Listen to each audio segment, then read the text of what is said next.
La préparation sportive est multidimensionnelle. Aujourd'hui, nous vous invitons avec Éric Lacroix, qui vous a déjà proposé une série sur l'expérience corporelle, de partir à la découverte de l'exploration mentale. Alors, suivez-nous, ce sujet est fascinant, incontournable pour les sportifs de haut niveau et les compétiteurs, mais également pour les pratiques sportives de santé ou de loisirs, pour lesquelles il vous donnera assurément quelques idées.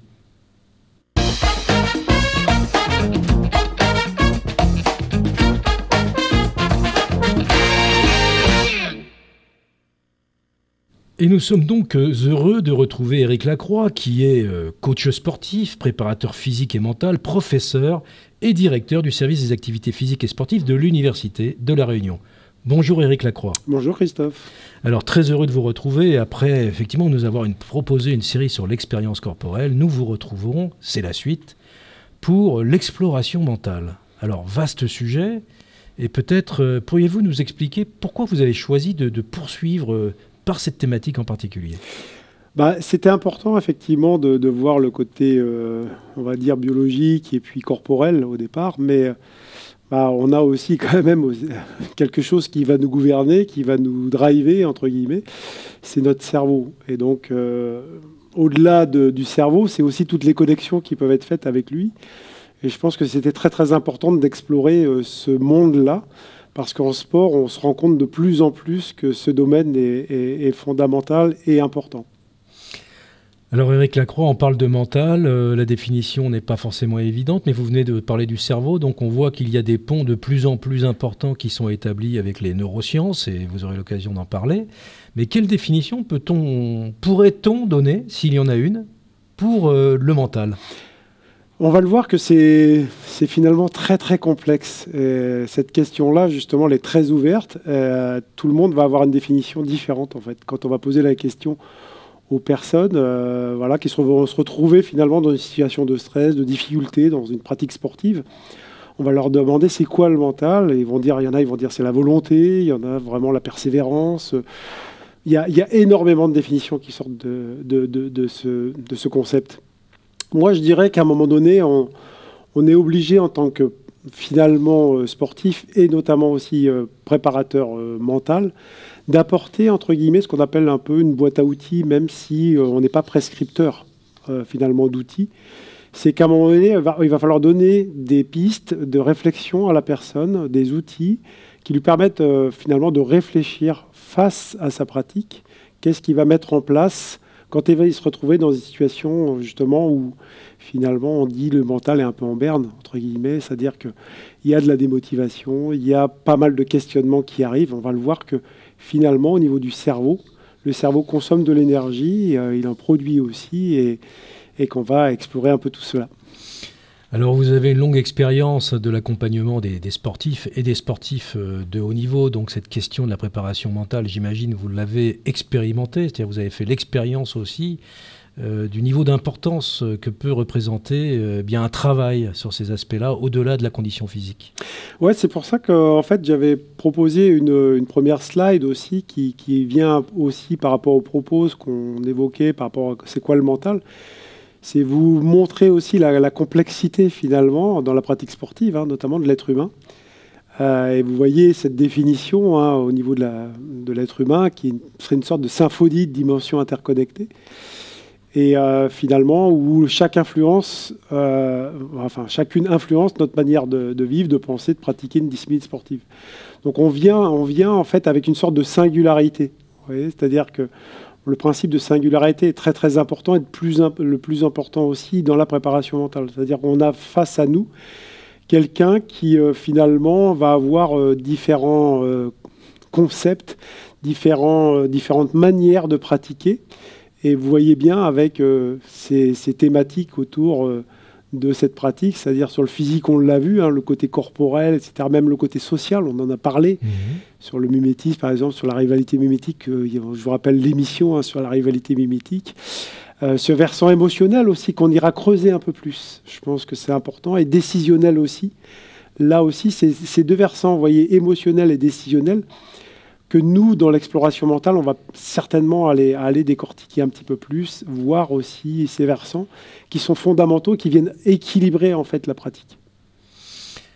Donc vous faites un rappel, effectivement, et n'hésitez pas, pour les personnes qui nous regardent, à aller regarder les émissions sur, eh bien, justement, toute cette expérience corporelle, où un certain nombre de choses ont été abordées, notamment des questions qui sont sous-jacentes à ce qu'on va réexplorer aujourd'hui. Oui, et puis je pense que, justement, si on rappelle, on l'a vu, hein, cette phrase que je vous ai proposée aussi, hein, dans ce côté de l'expérience corporelle, et qui est valable aussi dans la base de notre réflexion ici, c'est que nous sommes des êtres mimétiques et sociaux qui, dans un contexte particulier, par exemple dans un contexte sportif, on va produire des émotions qui vont entraîner des décisions et des comportements derrière. C'est-à-dire que si on prend chaque mot, la sémantique est importante et après on peut développer dans un secteur. On a vu, nous, par exemple, sur le côté mimétisme, c'est-à-dire qu'on a vu les neurones miroirs, etc., le côté sociétal aussi ou social. Dans un contexte particulier, il va y avoir un versant émotionnel. On peut produire de la joie, de la colère. Enfin, il y a 6 voire 8 émotions principales, mais qui vont en développer plus, et on le verra dans d'autres émissions. Mais derrière, on a aussi cet aspect décisionnel du cerveau. C'est-à-dire qu'à un moment donné, il va prendre des décisions et il va entraîner aussi des comportements ou des conduites. Donc c'est très très important. C'est la base vraiment de notre réflexion. C'est effectivement vrai, j'imagine, pour les sportifs de haut niveau, les compétiteurs, mais aussi finalement dans sa pratique quotidienne, on peut être confronté effectivement à des difficultés, par exemple de la fatigue ou du découragement, un manque de motivation qui va faire qu'on ne va pas pratiquer, etc. Donc effectivement, on peut avoir des émotions qui vont impacter notre entraînement, quel que soit le niveau que nous avons.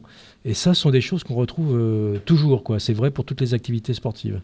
Oui, c'est vrai que là, on est au démarrage d'une exploration. Donc, c'est vrai que le sujet, il est vaste, est très ouvert. Puis, vous allez voir, on va le resserrer progressivement pour aller sur des thématiques bien précises. Parce que notre cerveau, là, sinon, justement, il ne va pas trop comprendre.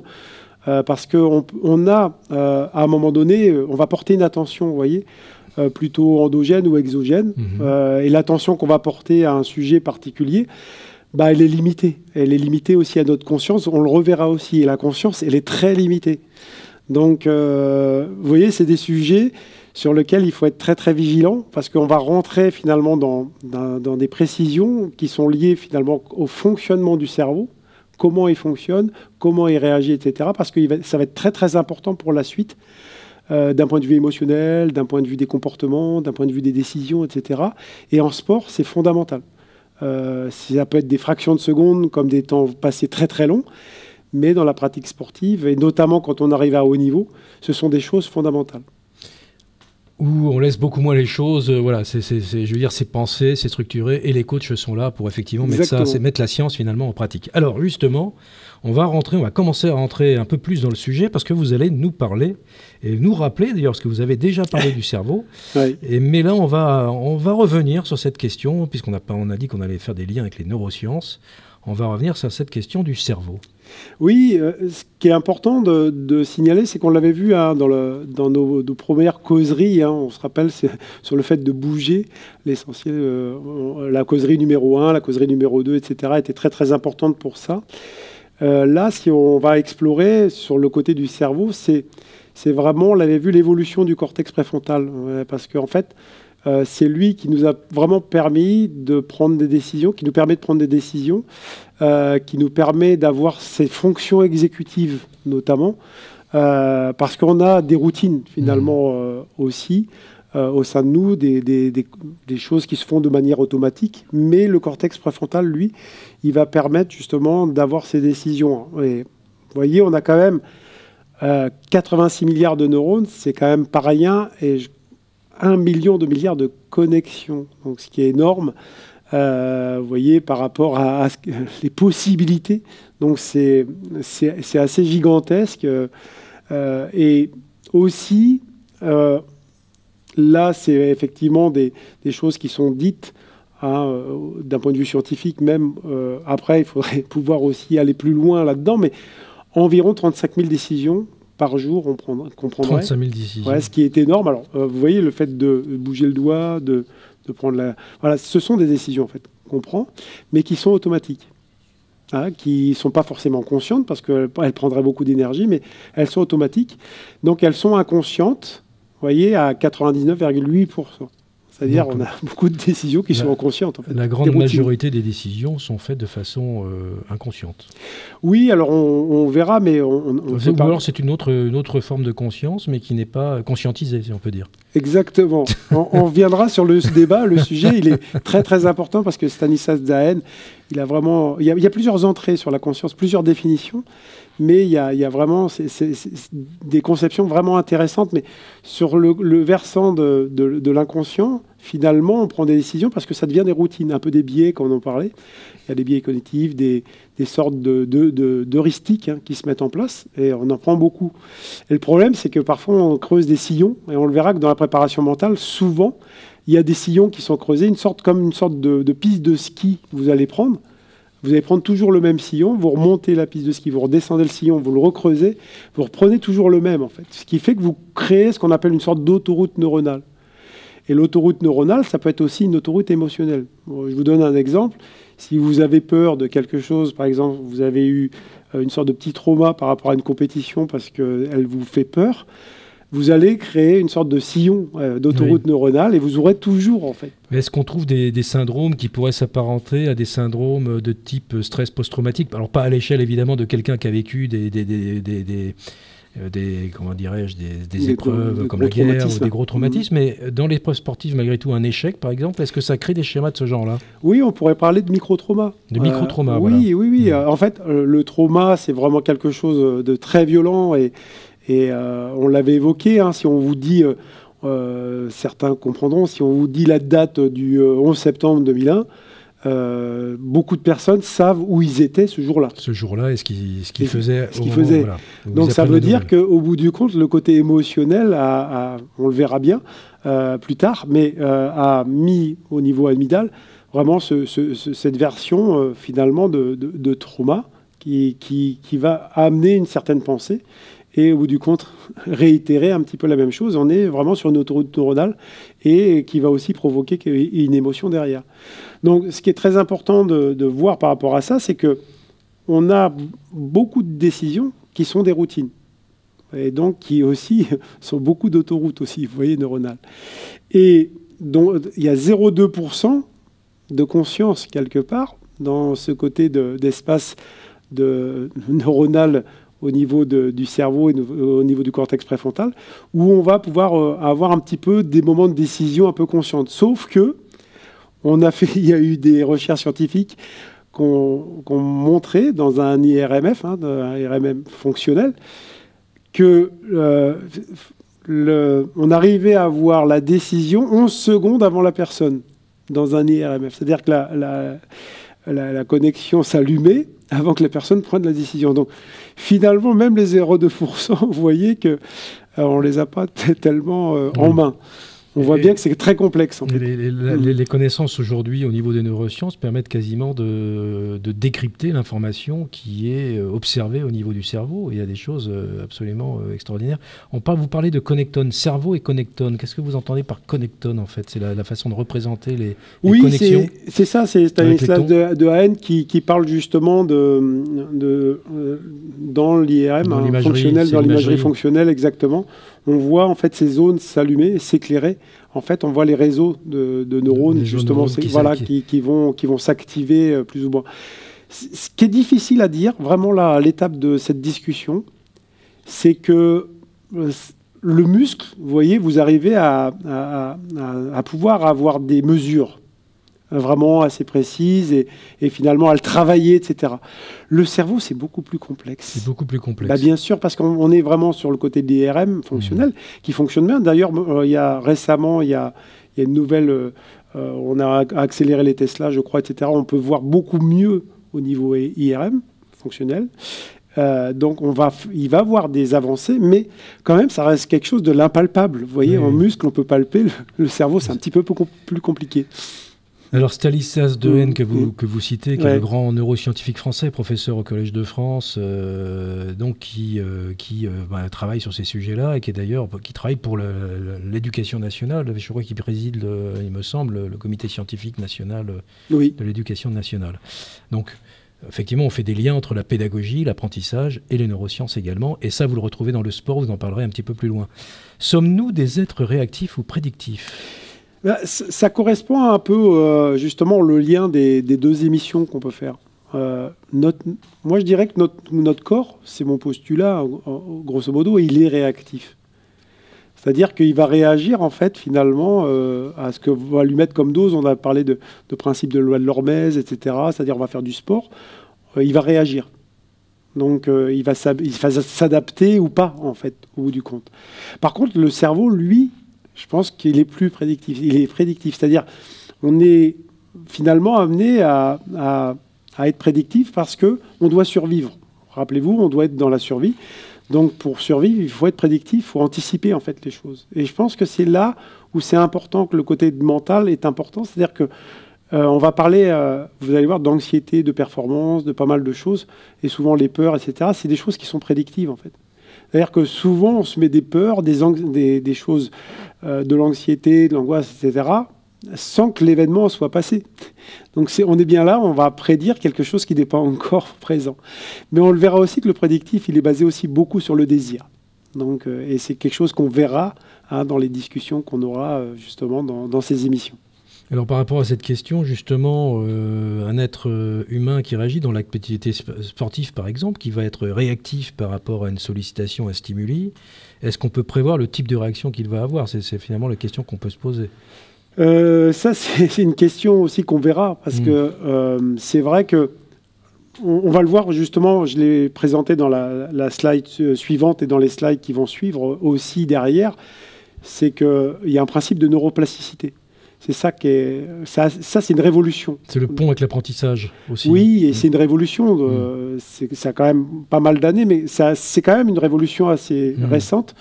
On a compris maintenant que, et notamment pour un préparateur mental, c'est vraiment fondamental de comprendre que le cerveau, il a de la plasticité. C'est-à-dire qu'on peut changer. Vous avez vu tellement... On peut faire évoluer les types de connexions. Vous avez vu, on a 86 milliards de neurones. Donc en fait, en réalité, on en exploite voilà, il y a peu. des neurones qui vont mourir, mais on parlait d'autoroutes et nous, on utilise souvent des autoroutes. Ça veut dire que si on commence à prendre des chemins de campagne dans le cerveau, c'est là où c'est intéressant, c'est-à-dire qu'on peut construire des nouvelles voies. Et c'est tout à fait possible puisqu'on en a plein. Et c'est là, justement, le préparateur mental va arriver, où il va pas déconstruire, on ne déconstruit pas, on va laisser les zones telles qu'elles sont, mais on va reconstruire des nouvelles routes. Et avec la neuroplasticité, c'est vraiment fondamental de comprendre ça. On parle de déconstruire, c'est un peu faux. Est-ce qu'on peut déconstruire des routes qui seraient déjà nouvelles. C'est des nouvelles qui vont venir se substituer, qui vont éventuellement se substituer. En fait, les autres vont être mises à l'abandon. Ça devient un peu une route secondaire ou voire abandonnée. On l'a oublié en fait. Voilà. Donc c'est vraiment dynamique. Et ça, mais elle peut se rouvrir. Quel que soit l'âge, en fait. Oui, tout à fait. C'est ça qui est intéressant. C'est ça qui est intéressant à tout âge. La neuroplasticité est présente. Et ça a été une révolution vraiment, aussi bien pour la santé que pour la pratique sportive aussi. Alors vous, en tant que préparateur physique et mental, vous utilisez ces connaissances-là? Oui, elles me semblent fondamentales parce qu'elles permettent finalement de ne pas partir avec des prérequis ou des préjugés. Voilà. Et la personne, en fait, on va avoir une singularité de la personne en face, mais on voit bien qu'elle a construit ce qu'on appelle parfois des prophéties autoréalisatrices. C'est vraiment un jargon de préparateur mental, c'est-à-dire qu'il y a des gens qui déjà se mettent dans l'échec tout de suite parce qu'ils ont une routine de performance et en fait, ils la réitèrent. Et il la réitère et finalement, il réitère aussi même des erreurs. Donc c'est là où nous, on va essayer de faire sortir, justement, et d'aller chercher des nouvelles voies neuronales. Et ça, vous pouvez effectivement, on voit souvent des sportifs se concentrer, on sent qu'il y a un travail de visualisation intérieure, voire de construction. Et je pense qu'il y a beaucoup de choses qui se construisent aussi par la visualisation, le mental, et c'est grâce à ça que vous arrivez à reconstruire des routes qui vont amener au succès, par exemple, pour un compétiteur. C'est là où, en fait, on intervient et on commence à mettre les éléments de la préparation mentale et la boîte, une sorte à outils, et j'aime pas dire ça, mais on est là-dessus, c'est-à-dire qu'on a pas mal d'outils à disposition.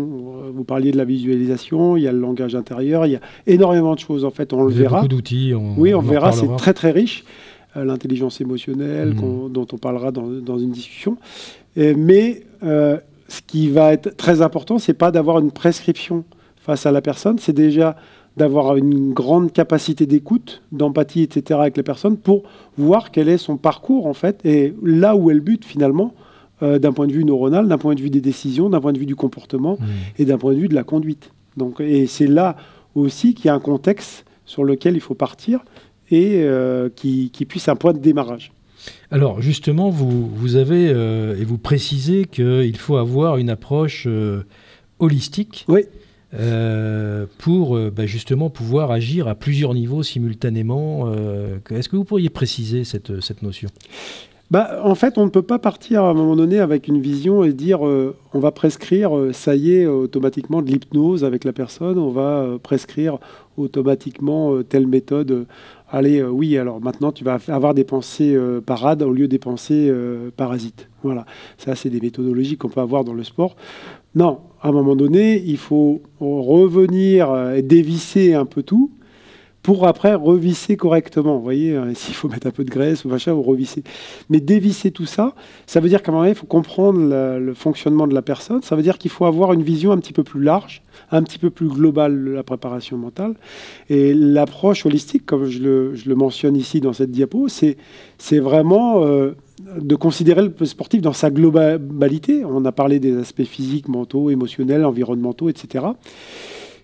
Et cette perspective, vous voyez, permet d'avoir des stratégies parce qu'on ne va pas s'enfermer tout de suite dans un modèle, dans un outil et dire, voilà, ça y est, il faut de l'hypnose. Il y a des gens à qui ça va absolument peut-être pas convenir dès le début. C'est peut-être trop prescriptif pour partir. Donc, ce qu'il faut comprendre, c'est qu'à un moment donné, il y a plusieurs sortes de secteurs qui sont liés au niveau du cerveau, c'est-à-dire l'aspect cognitif, on l'a vu, le cortex préfrontal, orbifrontal aussi, notamment sur le côté de la motivation. Mais on a aussi un aspect comportemental qui est lié fortement, vous voyez, à un cerveau un peu plus primaire, un peu plus, vous voyez, au niveau limbique, notamment au niveau comportemental et émotionnel. C'est-à-dire, il y a des zones aussi qu'il faut prendre en compte, qui vont ressurgir, ce qu'on appelle au côté de l'inconscient, qui vont amener des décisions au niveau cognitif, au niveau conscience. Vous voyez ?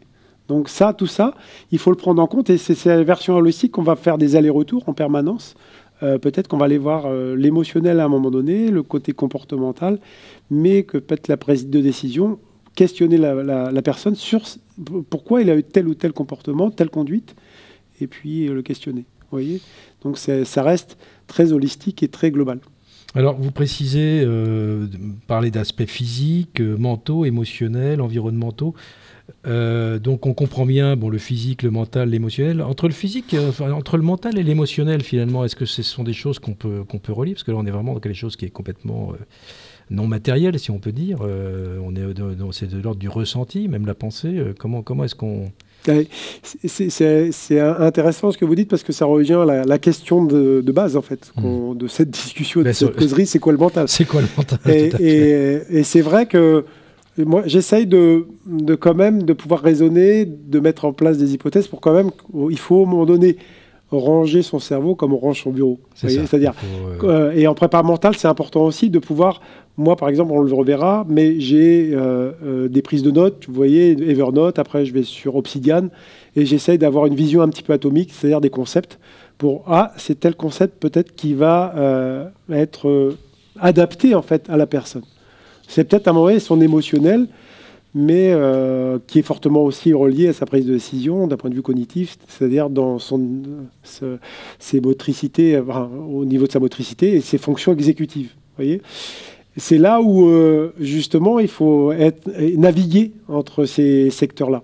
Je pense qu'il ne faut pas se cantonner, dire à un moment donné, c'est ça la version holistique, se dire, c'est que l'émotion. Non, l'émotion, elle va être liée aussi à d'autres choses. Elle va être liée aussi au comportement, elle va être liée aussi à la prise de décision. Donc... bien sûr qu'elle elle peut être à l'origine, on le verra sur l'intelligence émotionnelle, elle va être à l'origine de pas mal de choses, mais elle n'est pas unique. Alors revenons au cerveau, parce que finalement le cerveau, on est quand même là du côté de la matière, donc du côté du physique. Le cerveau, c'est quelque chose qu'on peut considérer comme étant relevant en tous les cas, de la matière, mais qui génère effectivement de l'immatériel. Alors comment ça fonctionne ? Comment ça fonctionne ? J'ai repris une petite diapo d'Amine Benyamina, qui lui est professeur de psychologie, addictologue, etc., sur lesquels aussi je pense que dans l'addictologie, on commence à voir là, dans cette nouvelle discipline, je trouve, elle justement met en place ces choses-là. C'est-à-dire les conduites, les comportements. On revient en fait au versant émotionnel et on revient un peu aussi, vous voyez, au système limbique et primaire du cerveau. Notamment, on le voit bien ici, sur le côté des mémoires d'apprentissage. Des choses qu'on a vues dans les premières discussions, rappelez-vous, dans les premières causeries, notamment sur ce versant du système de la récompense, les ganglions de la base. On l'avait vu, l'air tegmental hormonal qui est associé. Voilà, l'air tegmental ventral, etc. Le noyau accumbens, qu'on voit ici, sur le causé de la récompense. Mais tout ça, c'est lié, en fait. Tout ça, c'est fortement lié. C'est pour ça que je vous disais, la version holistique est très importante. C'est-à-dire qu'à un moment donné, par contre, ce qu'il faut dire là, sur cette diapo, c'est que quand on est addict, en fait, on met ce côté bleu. En fait, on le voit, il n'y a plus de connexion entre le côté, voyez, bleu et les autres versants. C'est-à-dire le contrôle inhibiteur, il n'y en a plus. C'est-à-dire que la motivation et notamment le côté de la système de récompense prennent le dessus. Vous voyez, c'est-à-dire que ça fait un petit circuit en boucle interne et il n'y a plus de contrôle inhibiteur. Et ça, c'est vraiment très, très important. Mais dans la pratique sportive, on n'est pas loin, vous voyez, de ces comportements, de ces conduites. On parle de conduite addictive pour certains sportifs qui sont, par exemple, obligés, pour des coureurs, par exemple, qui sont obligés tous les jours de courir de façon à se sentir bien. S'ils ne le font pas, ils ne se sentent pas bien. C'est ça, c'est la mise en place de routine pour une sorte de bien-être, on se sent bien, etc. Donc on est vraiment dans le côté du circuit de la récompense. Et notamment, qui va produire aussi sur l'amygdale la joie, des choses comme ça. Mais l'addiction est une maladie quand même, donc ça veut dire que c'est complètement... Là, on verse du côté pathologie en fait. C'est ça. C'est-à-dire qu'à un moment donné, on n'est pas tous égaux par rapport à ça. C'est-à-dire que oui, il y a des gens vulnérables. C'est vrai qu'il faut être très très attentif, mais ça sera le sujet certainement d'une causerie à part entière. Voilà, sur la alors le temps, évidemment, comme à chaque fois avec vous, Éric Lacroix, le temps passe extrêmement vite, mais... Du coup, alors, c'est vrai on est rentré un petit peu en profondeur dans ces sujets-là. C'est une émission d'introduction sur le mental, de l'exploration mentale dans le cadre, effectivement, de ces causeries du sport. Donc, quel est le lien maintenant peut-on faire, effectivement, dans les conséquences pour la pratique sportive ? On va essayer d'être assez rapide, parce qu'on va les voir, justement, dans toutes les causeries, mais les conséquences, c'est que nous avons notre propre perception du réel. C'est-à-dire que vraiment, voilà, l'attention qu'on va porter, comme vous disiez, endogène ou exogène, par rapport au monde, c'est nos lunettes avec notre filtre à nous. Et donc, c'est là que ça va être intéressant. Et les conséquences, c'est que au bout du compte, on va avoir des conséquences dans notre pratique sportive, vous voyez, plus ou moins des versants émotionnels, sur des côtés décisionnels, sur des émotions qui vont se passer de joie.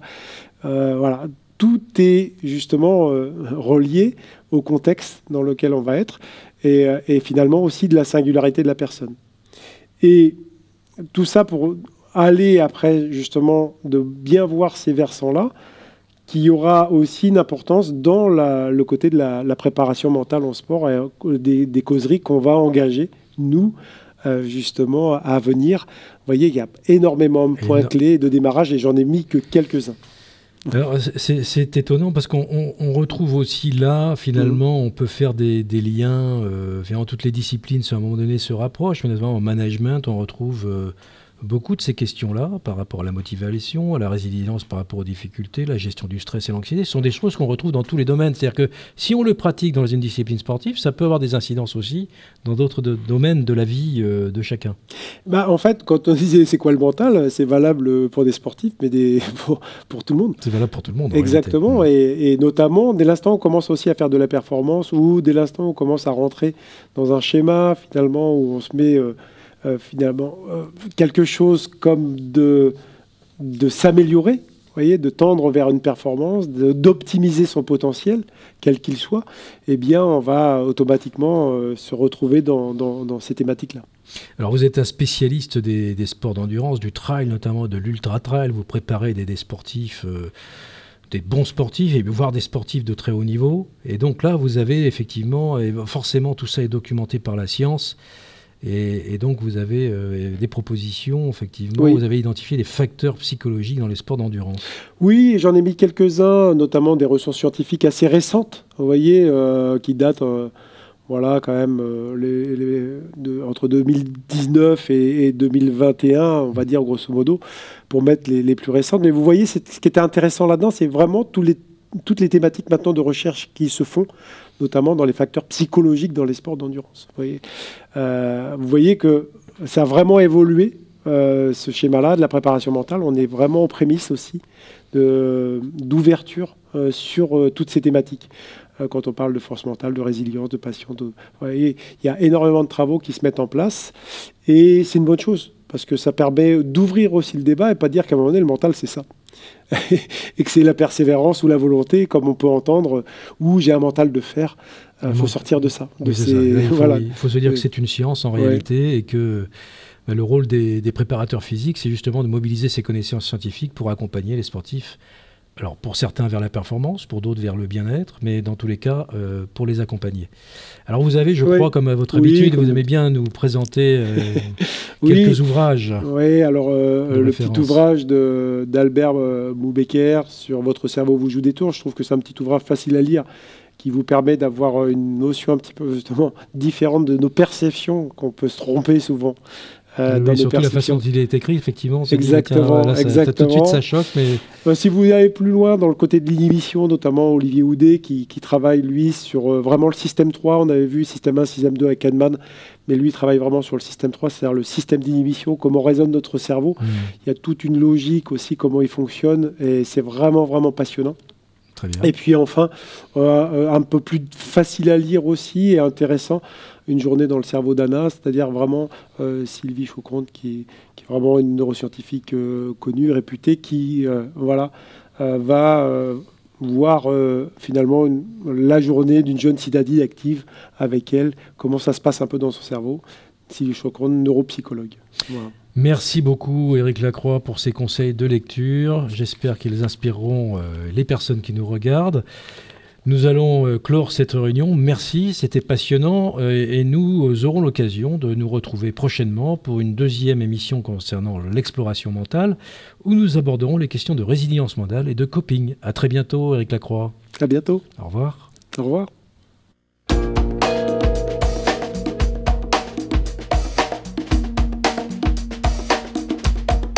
Thank you.